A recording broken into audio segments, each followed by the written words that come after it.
bit of a background about Indic Academy, Swamiji. We have been founded 4.5 years ago with a mission to bring about a global Indic renaissance. And we wanted to do that by transforming individuals and building an ecosystem. We believe that Indic civilizational thought has a lot to offer to the world, especially in terms of peace, health, and happiness. Our mission and our strategy, when we talk about transforming the individual, is we do it with a strategy what we call as self, selfless, and self with a capital S. So first we try to help people discover their swadharma as to what they want to be, what they can be, and then make them think about themselves as social entrepreneurs and offer their knowledge and wisdom as an offering in the form of nishkama karma. And finally, when he or she is prepared, they can pursue their true self. So we try to cover all these three aspects when we are seeking to transform the individual. We define ourselves as a non-traditional university for traditional knowledge. This morning, my friend Arundhati was talking about how the vision of Swami Chinmayananda in terms of Gnana Yajna that he started, he felt that he was starting a university, an open university. So I was very happy to hear that from Arundhati, that we are also defining ourselves as an educational institution. But we are unconventional because we are trying to do it outside the classroom and outside the curriculum. And our target students is not the regular student. We are looking at students who are public intellectuals, who are housewives, who are retired people, who are seeking pursuit of moksha. And even when we are seeking the regular students, we are focusing on students who are wanting to pursue the Shastras. So in that sense, we are completely focused on in a non-traditional way. Over the last few years, 4.5 years, we've done several innovative initiatives. And thanks to Nagarajji, specifically we have started a center called Inter-Gurukula University Center. So we are trying to bridge a gap between the universities and the Gurukulams. And we try to focus on Shastra studies, Indology, and Indic knowledge systems. And again, try to build a bridge between all these three things. And this idea was that we did not want to be like a regular university because we did not want to be caught into the UGC regulations and the myriad of controls that they tried to do. And we wanted to be flexible. And we also want to achieve scale.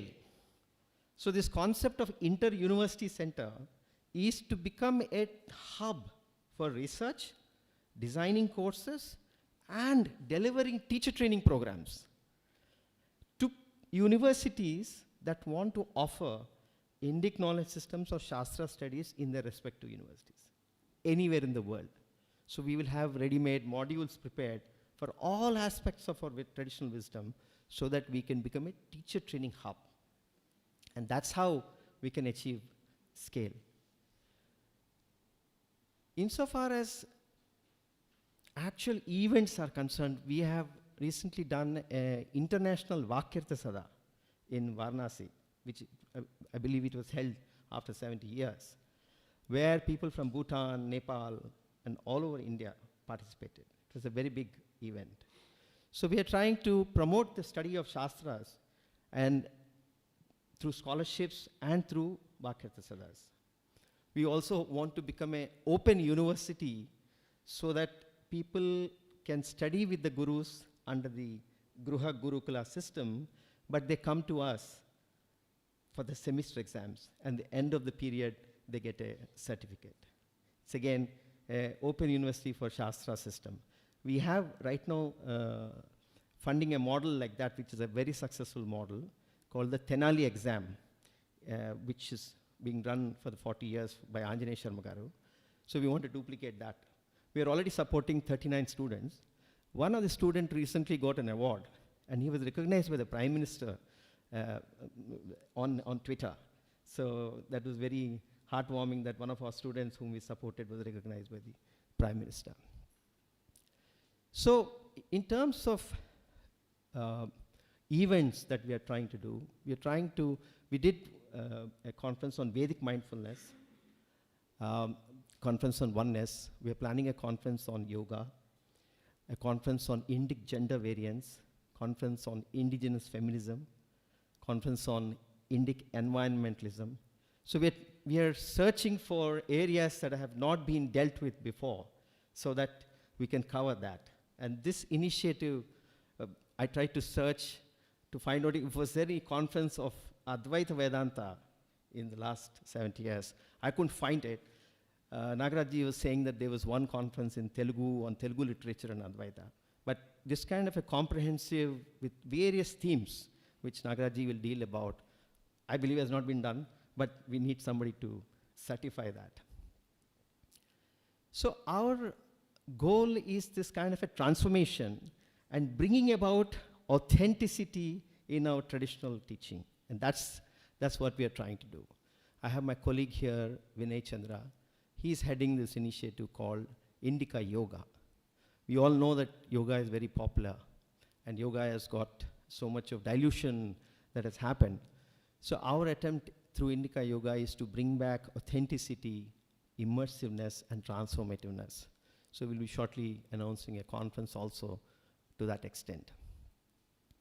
And as far as building an ecosystem is concerned, we are having a tie-up with several universities. We have signed up collaborative agreements with more than 11 Sanskrit universities around the country.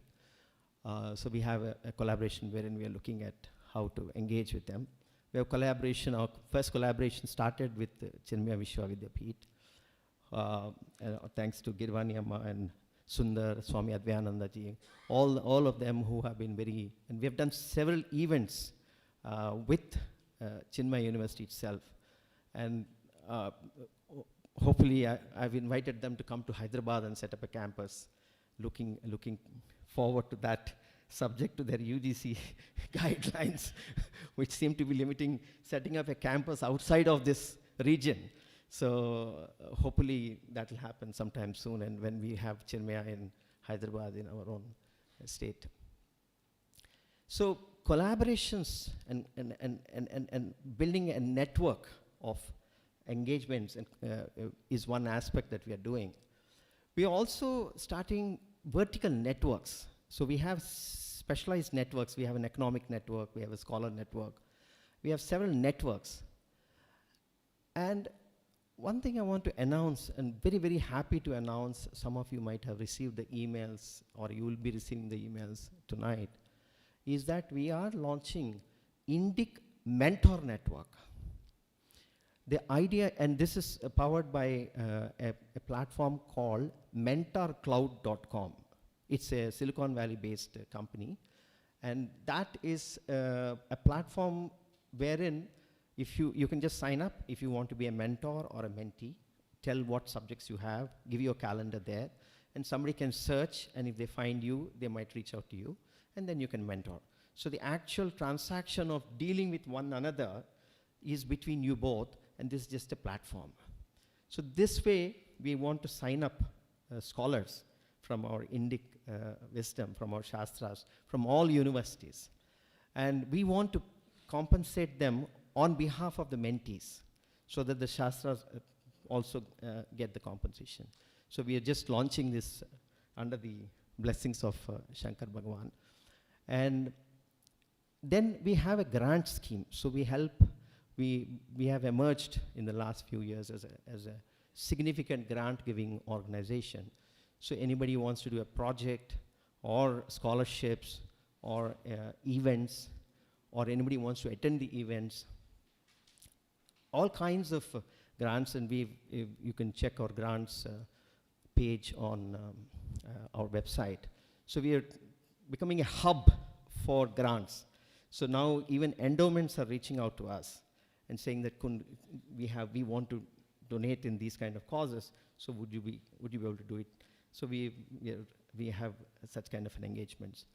So this way, we are building through collaborations, through grants, through these networks, we are building an ecosystem. So that's the second aspect of the kind of work that we are doing. Now, just in terms of this, an incident I read in a novel called Sahara by Clive Cussler. And there's one airline pilot who is flying over Sahara, and the plane crashes and she dies. And this is a interesting story that I have read. But before that, I want to talk to you a little bit about globalization. Globalization has, now we see the pushback on globalization. We see a lot of nationalism that is coming about in Europe and other places. And if you see the history of globalization, how it started in early 90s. It started, originally, of course, it started with the East India Company wanting to take over countries. So globalization actually, you can say, started there. And then, of course, colonizers, then jobs, then movement of goods, then movement of people, migration of people. But then globalization of culture also is happening, and then globalization of thought. That's the, if you largely look at globalization in different buckets, then you see globalization of thought. We ourselves, if you see from our early Vedic seers, they have always talked about the world, they've talked about humanity. They were never geographically centered in their sayings, in their thinking, right? So they were very global in their thinking. And then I think in Manusmriti, I think, the much maligned Manusmriti, there's a mention about India's destiny as a Vishwa Guru, so that we are Guru to the world. So that's another form of globalization of our thought. And then we have Adi Shankara, who was born in this land, in this very premises. And then how he went about unifying India, unifying our thought, unifying our practices, unifying Vedanta, Mimamsa. There are several aspects of unification that he has done. And then he was anointed as Jagadguru. So, Vishwaguru, India, and then Jagadguru. And then we ask yourself, why was he anointed in Jagadguru? There was no history. I mean, if you actually look back, there was no history of, say, Chanakya being called as Jagadguru. There was no, he was anointed as Jagadguru. What went into their mind? Maybe they saw that one day that Advaita would be needed by the world. Maybe that they envisioned the need for Advaita as a tool for peace, as a tool for personal happiness. And then they said, look, his dear world, here is Adi Shankaracharya and he is Jagadguru. Right? So you have this narrative of globalization of thought, you have globalization of our destiny as Vishwaguru and Jagadguru as Adi Shankara. That's the narrative. And if you see how our Vedantic thought has actually globalized and went about, first it went about in terms of the translations of our Upanishads. We know about that in the 16th century. And then those translations actually impacted in 16th century the US, in 17th century, the famous transcendentalists, the thinkers, John Adams, Emerson, David Thoreau, all of them were impacted by our wisdom, right? So you have that narrative that is there. I have a feeling that even Thomas Jefferson was influenced. They say that when he talked about pursuit of life, liberty, and happiness, it sounded very strangely like my dharma, artha, kama, moksha, pursuit of happiness. Then I looked up whether, I found that perhaps people say that he was influenced by John Locke. And then I was trying to see whether John Locke was influenced by us. But be that as it may, these were the waves of our Vedantic thought that was globalized. But then we had Swami Vivekananda in the 19th century. That's when, in a form, not in a translation in a book, but there's a form of Bhagavan, Swami Vivekananda, landing on the shores and transforming that society at that point in time, that kind of impact that it had. And then from there you see Yogananda, then you have Swami Rama, Mahesh Yogi, and you see different Swamis till 70s. And then we had Swami Chinmayananda, and then we had Dayananda Saraswati. We had all these Swamijis making an impact. But then it stopped. You see? It stopped. There's a break. This break, if you ask, about 2 decades back, it was almost like as if entire America was going to be converted into Hindus, and because of this wave, everything was Vedantic. Star Wars was Vedantic. Everything, there was influences. A lot of artists, minimalism. A lot of artists were influenced by. I went to a minimalist sculpture gallery, and the first thing was there was a saying about Rig Veda. So all that kind of a momentum was there, and then it stopped. And then the global heist of our Vedantic thought, our Indic thought, there was the thieving started. And this has been documented beautifully by Sri Rajiv Malhotra ji, who's come up with this unique theory of digestion. And you see several examples of how people do a U-turn and then go back and say, no. And then what happened was that they are practitioners and they don't want to acknowledge suddenly. So then they go to their academics, to Lord S.W., you know who she is, or Lord P, and say, please help us. We don't want to acknowledge anymore. So then they'll come and then say, okay, we'll grant you blessing. Let's erase. Let's discontinue. This is not Hinduism, or this is not Vedic, right? Let's erase. Then they'll go back. No, but this is obviously, we cannot deny that it's from India. No. They said, don't worry, we'll bring in Buddhism into picture. Let's put everything onto Buddhism. So they created a new concept that Buddha has influenced Mahabharata. Buddha has influenced Ayurveda. You can check the Ayurveda site. It talks about Buddha's influence on Ayurveda. Buddha has influenced Upanishads. So everywhere, and then Buddha, they've created a new God. They're creating a new God as we speak. And I call it Western Buddha or a white Buddha. And then they put what they don't like, they remove. Even Buddhism has rituals. Buddhism has karma as a central theory, as moksha, liberation and enlightenment as a central theory. So they don't want to, because if they say karma, then they have to agree to rebirth. So they want Buddhism without rebirth, which is such a central thing. So they are creating this new concept called Western Buddhism. It's fair enough if they want to create a God. We believe in pluralism. We create gods. Every village we create a god, goddess, our own goddess. So they want to create a God, no problem. The problem comes because they want to vilify us and distort us and erase our contribution systematically. And that's the problem we are facing with this. Then parallelly, there's another trend. there is a thing called spiritual but not religious. And if you read Sam Harris, the latest book on waking up, Spirituality Without Religion, you actually should read the book, because it is a study in apathy.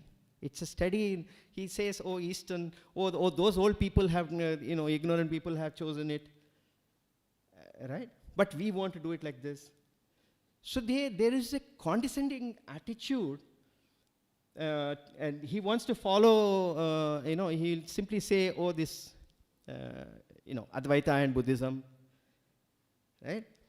So they're creating this new category. So these are the two trends that we are seeing, the desire to erase and vilify us. So in this context, that our quest, Swamiji, in terms of, we started our journey as Advaita Academy in 2010. Our journey started in Advaita Academy. Then we came to Indic Academy because we realized that this is the kind of battles that we have to fight. So our quest is that we need one more Shankara. We need one more Shankara to fight back. So if you look back, 1200 years back, he unified us and he debated Buddhists, right? Now, 1200 years later, we need one more Shankara to debate these Western Buddhists and establish Sanatana Dharma in the world. Think about it. That's our quest.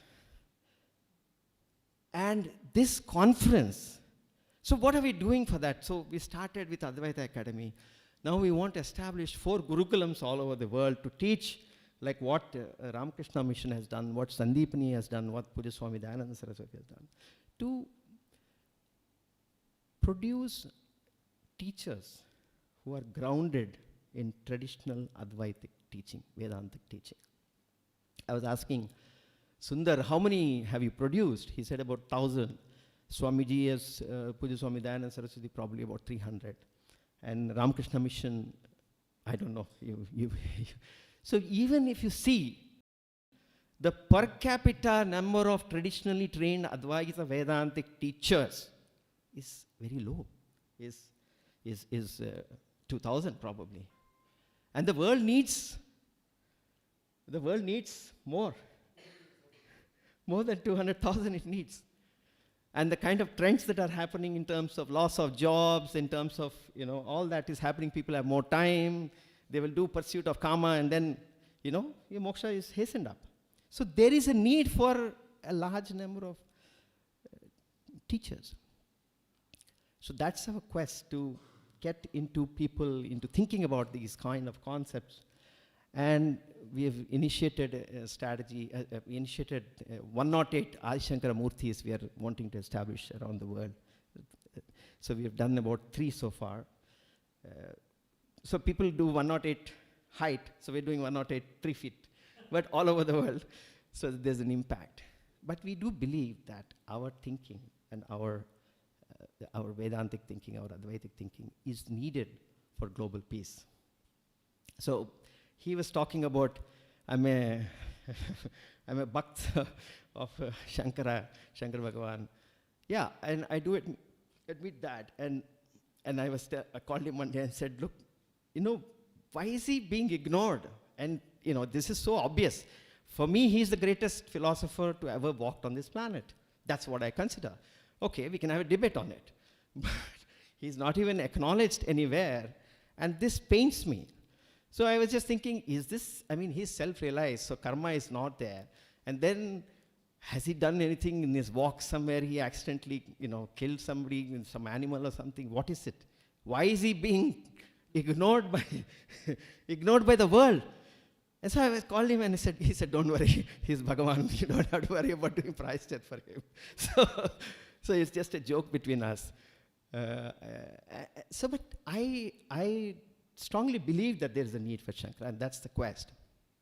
But even our own government, Swamiji, we don't see the political class tweeting and saying that, look, this is Shankara Jayanti. I request the government to declare Shankar Jayanti as the Oneness Day. Because one day in the world, just like Yoga Day, we'll have Oneness Day. Right? So, but we have to make a beginning. And I think that the government should do that. And he should be given a Bharat Guru award. We should have for the gurus, for all the Jagadgurus, all the acharyas, we should have a separate category called Bharat Guru. And venerate them and once again bring them back into the mainstream. So this Kitty Hawk and the aircraft that is there. So, you know, the body is pristine after. So the actual hero of the novel called Dirk Pitt, he's caught in Sahara and is walking and all that, and then he finds the body. The body is preserved. There's something strange. Because of the heat and because of the various things, the way it is positioned, the body is preserved. So one day, I read that and suddenly it struck me. And thanks to my, again, going back on, so I tweeted, I was on social media at that time, and I said, look, just imagine, because when Shankara, we don't know, he just walked into the Himalayas. So what was that purpose of that? I mean, why did that happen? Why don't we have that, a samadhi that we can go and touch and why, what happened? How did he just walked away into how did he spend his last days? So I tweeted saying that, look, maybe in Siachen Glacier, he's still there, his pristine body is preserved. What happens if we find and we bring him back? And the whole world is united because there is oneness, right? And to paraphrase my Swamiji, there are people who say there's only one God. He said there's only oneness. And with that, Swamiji, thank you so much for your blessings.